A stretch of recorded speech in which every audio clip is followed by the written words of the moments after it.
This January, the New York City Council hosted a public hearing on school admissions. While the packed morning included remarks by the DOE and elected officials, most of the Council's Education Committee members left.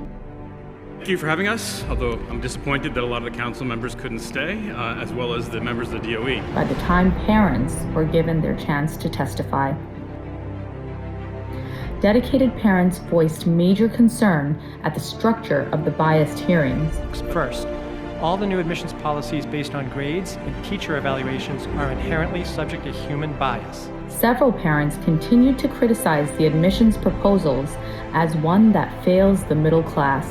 This policy unfairly penalizes middle-class students who are high-performing. On behalf of concerned New Yorkers, sensible parents, and first-generation families, we thank PLACE and parents that speak out against bias in education.